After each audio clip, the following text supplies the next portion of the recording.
Hello, this is a video that shows how to construct a perpendicular bisector in 3 different ways in Geogebra. So I've already used the segment tool and created a segment between A and B here, and now I'm going to use the compass tool to perform the construction like I was using a compass. In order to do this though, I need a smaller segment, and that smaller segment is going to represent more than half of my segment here. So I'm just going to draw it up here, and that should do it. So now back to the compass tool. Using the compass tool, I'm going to first select the segment that I just created and then the center point. So I'm going to first select this segment up here and then go down here and click point A. And I'm going to repeat that process again. I'm going to select the segment CD and I'm going to go down here and click point B. So that's exactly how it's done with the compass tool.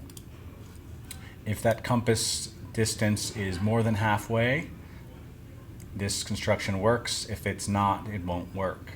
So now that those 2 circles are made, the points of intersection need to be created. So using the intersect tool, we'll click where those circles intersect. And now all we need to do last is connect them with a line. And the line tool is connecting those 2 points, and we're done. That is the perpendicular bisector of the original segment AB. All right, so that's kind of the hard way. I'm going to go back a handful of steps and we're going to do it a slightly better way. I don't need segment CD anymore. So for this process, we're just going to jump right to finding the midpoint of segment AB. There's a tool built for that. It's right here. That's the midpoint making tool. So we're going to use the midpoint making tool and we're going to click on this original segment, and there's the midpoint.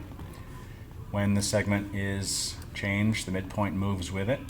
And then finally, we're going to use this perpendicular line tool right here. And we're going to click first on the point and then on the segment that we want to be perpendicular to.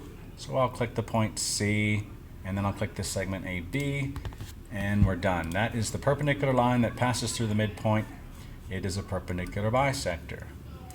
So that's slightly easier, and now the easiest of them all, there is a perpendicular bisector tool right here in Geogebra. So all we need to do is select that tool and then click the 2 points or the segment. So that's all there is to it. I'll just click this segment here.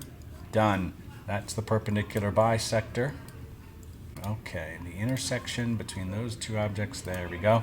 That's the point where they meet, and that point is the midpoint. And we're going to do a little bit of extra measuring here. We're just going to do a little measuring of some distances to prove that that's a midpoint. I'll measure the distance between A and C and the distance between C and B, and they are the same. Okay.